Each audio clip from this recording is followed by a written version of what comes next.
Hello everyone. So today we are going to start the second chapter of Beehive, textbook in English for class 9, The Sound of the Music. This is the name of the chapter, chapter 2, The Sound of the Music. So first of all, we are going to read its first part, that is, Aveline Glennie listens to sound without hearing it. Before you read, we will not read it, that's why ना, क्योंकि फिर हमारा chapter में जो interest आएगा ना वो सारा खत्म हो जाएगा. We'll start from the beginning. Rush hour crowds jostle for position on the underground train platform. मतलब ये रश आवर हुआ करते थे, जैसे ट्रेन प्लेटफॉर्म पे जाओ तो इतनी भीड़ होती है तो सब एक दूसरे को धक्का मुक्की कर रहे होते हैं किस लिए, ट्रेन प्लेटफॉर्म पे खड़े होने के लिए. एक स्लाइट सी गर्ल, छोटी सी और पतली सी लड़की जो कि छोटी लग रही थी, उसके वो अपनी एज 17 ईयर्स से बहुत नर्वस थी और एक्साइटेड भी थी, क्योंकि उसने क्या किया था ना, जो ट्रेन की आने की वाइब्रेशंस थी ना, उसने उसको रियलाइज़ किया था. वो पहला दिन था उसका prestigious royal academy of music पे लंदन में. And daunting enough for any teenager, मतलब वो बहुत फ्राइटिंग, डर रही थी इनफ, इतना एक टीनेजर के लिए जैसे कोई टीनेजर डरता है, fresh from a Scottish farm. But this aspiring musician faced a bigger challenge than most. लेकिन ये म्यूजिशियन, मतलब वो जो थी वो म्यूजिशियन बनना चाहती थी, मीन्स तो उस एस्पायरिंग म्यूजिशियन ने ना इस दुनिया का सबसे बड़ा चैलेंज फेस किया था. वो ये था कि वो डेफ थी, means she was deaf, she can't listen. बहरी थी वो, अगर हिंदी में कहा जाए तो. She couldn't listen even. Evelyn Glennie, जिसका नेम था Evelyn Glennie's, loss of hearing had been gradual, वो बढ़ती जा रही थी. उसकी मदर ने ना रिमेंबर किया, एक नोटिसिंग समथिंग कि कुछ रॉन्ग था. जब वो 8 साल की थी ना, तो एवलिन जो थी वो पियानो को चलाने के लिए इंतज़ार कर रही थी. तो उसकी मॉम ने उसका नेम बुलाया और वो वहाँ से हिली नहीं. तो उसकी मॉम को सडनली ये रियलाइज़ हुआ कि उसने सुना नहीं है. ऐसा इज़ाबेल ग्लैनी कहते हैं. Isabel Glennie, the mom of mother of Evelyn Glennies. For quite a while, Evelyn managed to conceal her growing deafness. मतलब कुछ टाइम के लिए एवलिन ने मैनेज किया कि वो अपनी इस बहरेपन को ना छुपा सके, मतलब अपनी डेफनेस को अपने फ्रेंड्स और टीचर से छुपा सके.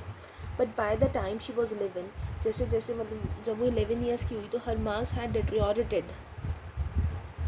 डेट्रियोरेटेड का मीनिंग होता है कि धीरे धीरे मतलब वर्स होते जाना, बहुत ज़्यादा बेकार होते जाना. उसके मार्क्स बहुत गंदे आते लग रहे थे. और उसकी जो हेड मिस्ट्रेस थी, इसकी जो टीचर थी, उसने उसके पेरेंट्स से अर्ज किया कि इसको किसी स्पेशलिस्ट पे ले जा सको, क्योंकि वो ना सुन पा रही थी तो वो काम कैसे करती. तो उसके मार्क्स बहुत गंदे आ रहे जा रहे थे क्योंकि उसे समझ नहीं आ रहा था, सिर्फ लर्निंग से वो पूरा काम नहीं कर पा रही थी. फिर ये सबके सामने बाहर आया कि that a hearing was severally impaired, मतलब ख़राब हो चुकी थी एज अ रिजल्ट ऑफ, मतलब इम्पेयर्ड मीन्स वीकनेस आ गई थी उसकी हियरिंग में बहुत ज़्यादा, कि वो बिल्कुल भी नहीं सुन पा रही थी. ये रिजल्ट था कि उसकी जो कोई एक नर्व है ना वो डैमेज हो चुकी है.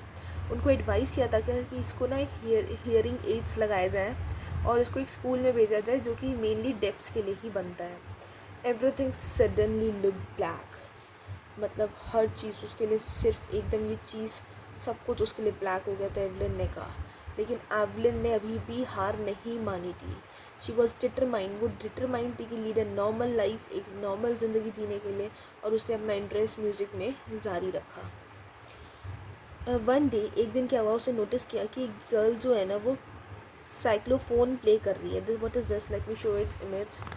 देखो, यू कुड सी हियर ना, एक म्यूज़िकल इंस्ट्रूमेंट ही होता है साइक्लोफोन. तो उसने डिसाइड किया कि वो भी उसको प्ले करना चाहती है. सारी टीचर्स ने उसको डिस्करेज किया.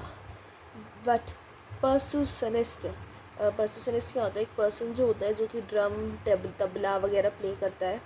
ने परकुसनिस्ट रॉन फॉर्ब्स, उस परसुसनिस्ट का नाम था रॉन फॉर्ब्स, ने उसकी पोटेंशियल को स्पॉट किया. पोटेंशियल क्या होती है कि उसकी वो क्वालिटी की वो कुछ कर सकती है जिसको डेवलप किया जा सकता है, उसकी क्वालिटी को स्पॉट किया उन्होंने. तो उसने उन्हें कहा he began by tuning two large drums to different notes. वो अपने ड्रम्स को बीट करना शुरू किया उन्होंने. अच्छा, उन्होंने कहा कि don't listen through your ears. उन्होंने एवलिन को कहा कि अपने कानों से मत सुनो, try to sense it some other way, इनको कुछ अदर तरीके से सेंस करने की कोशिश करो. फिर एवलिन कहती है कि suddenly I realise I could feel the higher drum from the waist up and the lower from the waist down.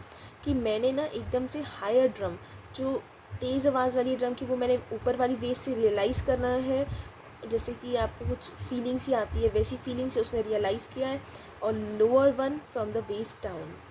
Forbes ने ये एक्सरसाइज बार बार रिपीट की, और सून जल्द ही एवलिन ने डिस्कवर कर लिया कि वो इन सर्टेन नोट्स को सेंस कर सकती है, सुन नहीं सकती लेकिन सेंस कर सकती है अपनी different parts of her body. कभी कभी कुछ ऐसी चीज़ आप अगर जैसे कुछ खारी सी चीज़ होती है, अगर आप उसको टच करते हो आपकी बॉडी में बहुत अजीब सी फीलिंग आती है। दैट्स नॉट सॉफ्ट है, जो सॉफ्ट ना हो, कुछ अजीब सी चीज़ को कभी कभी टच करो तो आपकी बॉडी में अजीब सी फीलिंग आती है ना, वही उसके different parts of her body, वो यही सेंस अपनी फील कर पा रही थी अपनी बॉडी के डिफरेंट पार्ट्स में। She says I had learn to open my mind, मैंने सीख लिया कि मुझे अपना दिमाग कैसे खोलना है, and body to sounds and vibrations, और अपनी बॉडी को जैसे वो साउंड्स एंड वाइब्रेशंस को सुन सकें। The rest was she determination and hard work, और बाकी क्या था, उसकी डिटर्मिनेशन थी और उसकी मेहनत थी, उसके मतलब वो लक्ष्य था। She never look back from that point onwards, उस दिन के बाद उसने कभी भी पीछे मुड़ के नहीं देखा। She tour the United kingdom with a youth orchestra, उसने यूनाइटेड किंगडम में टूर मतलब करा अपने सारे ऑर्केस्ट्रा के साथ जो म्यूज़िक करते हैं, and by the time she was 16, और उस टाइम पे वो 16 ईयर्स की थी। उसने ये चीज़ डिसाइड कर ली थी कि उसको अपनी म्यूज़िक को ना अपनी लाइफ बनाना है। उसने बहुत जगह ऑडिशन दिए रॉयल अकेडमी म्यूज़िक पे, और सबसे ज़्यादा हाईएस्ट मार्क्स उसने पूरी अकेडमी की हिस्ट्री में जो किसी ने नहीं लिए थे वो उसने ऑब्टेन करे, स्कोर करे। वो ग्रेजुअली जो अपने ऑर्केस्ट्रल वर्क के साथ अब सोलो परफॉर्मेंसेस करने लगी। पहले तो वो पूरे ऑर्केस्ट्रा के साथ वर्क करती थी, लेकिन अब वो सोलो परफॉर्म करने लगी। सोलो मीन्स अकेले, single performance. At the end of a 3 year course, जब उसका 3 साल का कोर्स ख़त्म हो गया, उसने कैप्चर किए most of the top award, सबसे टॉप के awards. And for all this Evelyn ने wouldn't accept any hint of heroic achievement, उसने कोई मतलब हिंट नहीं दिया, मतलब उसने ऐसा जैसे उसको हीरोइक अचीवमेंट कि मतलब उसको जैसे हीरोइक अचीवमेंट होता है कि किसी की अलग से ही स्पेशलिटी हो, तो उसके लिए ना उसको कोई हिंट, उसने कुछ भी एक्सेप्ट नहीं किया कि उसको कोई हिंट भी देता तुम्हें ये है, तो उसने वो कभी चीज़ एक्सेप्ट नहीं करी, क्योंकि उसने कहा अगर तुम मेहनत करोगे एंड नो कि तुम कहाँ जा रहे हो, तुम जानते हो कि तुम कहाँ जाना चाहते हो, तो तुम ज़रूर वहाँ पहुँच सकते हो। और ये सच है कि वो टॉप पर पहुंच गई थी। The world's most sought after multi percussionist with the mastery of some 1000 instruments, कम से कम 1000 इंस्ट्रूमेंट्स की इसने मास्टरी की थी, एंड हैक्टिक इंटरनेशनल शेड्यूल, और वो इंटरनेशनल शेड्यूल हैक्ट करती थी। अब इंटरनेशनल सॉन्ग्स गाती, मतलब इंटरनेशनल मतलब बाहर फॉरेन में सॉन्ग्स गाती थी, वो म्यूज़िक करती थी, ऑर्केस्ट्रा परफॉर्म करती थी। It is intriguing to watch Evelyn function so effortlessly, मतलब ये बहुत मतलब ये कितना वो था कि उसने अपनी क्यूरोसिटी और इंटरेस्ट को बढ़ाया। मतलब ये बहुत इंटरेस्टिंग है कि हमें बहुत मज़ा आ रहा है देखने में कि एवलिन ने फंक्शन किए इतने एफर्टलेसली, बिना सुने, कुछ सुन नहीं सकती थी वो, लेकिन उसने इतना सारी मेहनत करी, बहुत मतलब इतनी सारी मेहनत की विदाउट हियरिंग। हमारे 2 घंटे डिस्कशन में वो कभी भी एक वर्ड मिस नहीं करती थी। Man with bushy beards give me trouble, वो हंस के कहती थी कि वो मैन जिनकी बुशी बहुत मतलब ज़्यादा भरी भरी बियर्ड्स होती है ना, जैसे दाढ़ी कह देते हैं, वो मुझे ट्रबल में डाल देते हैं। It is not just watching the lips. अच्छा, आप ये सोच रहे होंगे ट्रबल में क्यों डाल देता। अब देखो वो जो करती थी वो कैसे सुनती थी दूसरों की बातें, उनके लिप्स देखकर, या उनके लिप्स से ही सुनना नहीं होता, वो कहती थी पूरा फेस देखना होता है, स्पेशली तो आइज़ देखनी होती है। तो जिन मैंस की इतनी बड़ी बड़ी बुशी बियर्ड्स होती है ना, तो मुझे ट्रबल में डाल देते हैं वो क्या कह रहे हैं, क्योंकि मैं उनके लिप्स वगैरह अच्छे से नहीं देख पाती हूँ। वो बिल्कुल फ्लोलेसली बोलती थी विद अ स्कॉटिश लिल्ट। फ्लोलेसली मतलब विदा मतलब कोई मिस्टेक नहीं करती थी, और लिल्ट मीन्स होता है एक वे होता है बहुत बढ़िया तरीके से स्पीकिंग के। वो कहती थी my speech is clear because I could hear till I was 11, मेरी स्पीच क्लियर है क्योंकि मैं तब तक तो सुन सकती थी जब तक मैं 11 ईयर्स की थी। But that doesn't explain how she manage to learn French and master basic Japanese. लेकिन ये चीज़ हमें ये एक्सप्लेन नहीं करती कि उसने मास्टर बेसिक जैपनीज़ और फ्रेंच कैसे लर्न करी। As for music she explains it pours in through every part of my body, music मेरी हर बॉडी के पार्ट में है। It tingles in the skin, वो मेरी स्किन में ना एक स्लाइट सी स्टिंगिंग मतलब एक सेंसेशन देता है मेरी बॉडी, मेरी स्किन में, मेरी चीक बोन्स में, और मेरे बालों में भी एक वो जो सेंसेशन देता है। जब मैं साइक्लोफोन प्ले करती हूँ वो सेंस कर सकती है उसकी साउंड कैसे, वो उसकी फिंगर टिप्स में जो उसकी स्टिक से उसकी जो सेंसेशन आ रही होती है। By leaning against the drums, जब वो ड्रम्स को लीन कर रही होती है, she can feel the resonances, मतलब वो साउंड की इकोज को सुन सकती है जो उसकी बॉडी में फ्लो कर रहे होते हैं। एक वुडन प्लेटफॉर्म पे वो अपने जब भी किसी वुडन प्लेटफॉर्म पे जाती है तो वो अपने शूज़ को रिमूव कर देती है। किस लिए? कि जिससे जो उसके नंगे पैरों से जो वाइब्रेशन आ रही है ना, वो भी उसके लेग्स से उसके लेग्स तक ऊपर आ सके, उसकी वो वाइब्रेशन। ये सरप्राइजिंगली नहीं है, क्योंकि एवलिन जो है ना वो अपने ऑडियंस को डिलाइट्स करती है, खुश करती है।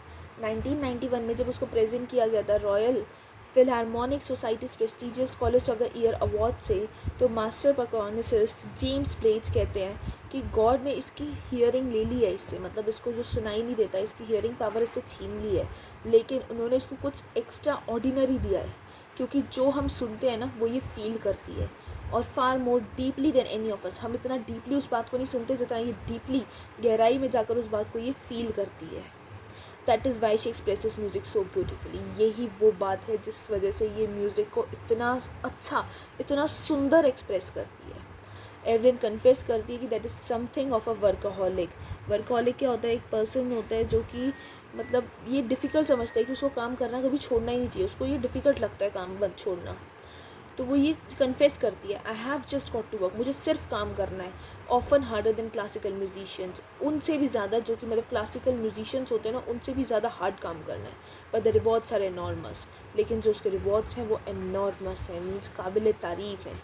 Apart from the regular concerts के अलावा एवलिन फ्री कॉन्सर्ट्स भी देती है प्रिजन्स को और हॉस्पिटल्स में। प्रिजन्स मीन्स कैदियों को, हॉस्पिटल्स में वो हाई प्रायोरिटी भी देती है उन क्लासेस को जो कि यंग म्यूजिशियंस के लिए, उससे छोटे म्यूजिशियंस को भी प्रायोरिटी, मतलब क्लासेस देती है इन चीज़ों की। एंड रिचलिन ऑफ द बिथोवन, एंड रिचलिन ये क्या है? एक बिथोवन फंड है जो कि डेफ चिल्ड्रन, मतलब जो कि डेफ बहरे बच्चों का वो चलाती है फंड। वो कहती है कि she is a shining inspiration for def children. ये एक शाइनिंग, मतलब चमकती हुई इंस्पिरेशन है। किसके लिए? उन बहरे बच्चों के लिए।